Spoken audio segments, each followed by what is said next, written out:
Dahil balik eskwela na sa Lunes, nagdagsaan ngayon ang ilang magulang sa mall para sulitin ang bagsak presyong mga school supplies. Live mula sa Quezon City, nasa frontline ng balitang yan, si JC Cosico. JC, kumusta yung dami ng mga last-minute buyers dyan sa mall? Cheryl, huling weekend na bago mag-back to school sa Monday, June 8. Kaya naman marami na po itong mga last-minute shoppers ng mga school supplies dito sa isang mall sa Quezon City.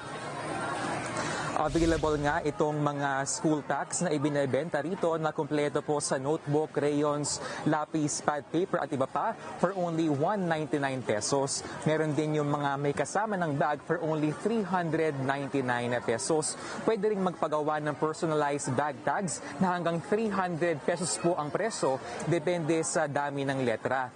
May mga back to school sale din ng ilang brands ng sapatos mula 10 to 50% off. Habang sa ilang brands naman ng uniform may freebies gaya ng bag pag naabot ang minimum purchase. Bagay na sinamantala ng ating mga kapatid, lalo't di naman daw pwedeng tumawad pag sa mall. Narito po ang kanilang mga pahayag. Pumipili kami ng may mga sale. Malaking tulong yun kasi yung ibibili ko ng bag, mas ibibili ko na ng iba school supplies na lang, di ba? Or pambaon, pangkip sa mga bata. Bilang nanay, doon ka talaga pipili kung saan yung masulit, saan promo, saan yung mas makakatipid. Ayon sa pamunuan ng department store, nitong Mayo po nagsimula ang dagsa ng mga back-to-school shoppers at inaasahang magpapatuloy yan hanggang ngayong huling weekend bago magpasukan. Narito po ang pahayag ng management ng department store. So we expect our customers to be coming in volumes. Everything that the kid would need for their back-to-school essentials, nandun na sa isang bag. It's convenient for our shoppers kasi they don't need to go around anymore to shop for those individual items.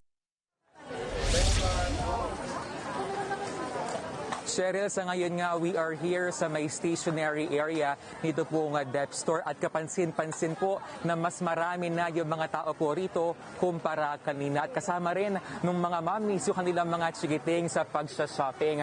Bukod kasi sa tapos na yung work hours ay medyo maulan din po kasi doon po sa mga habol hanggang alas 10 po bukas itong mall. Balik sa inyo.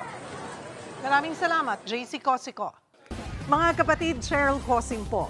Maging maalam at may pakialam sa mga napapanahong issue at headlines. Mag-follow at mag-subscribe na sa social media pages ng News 5.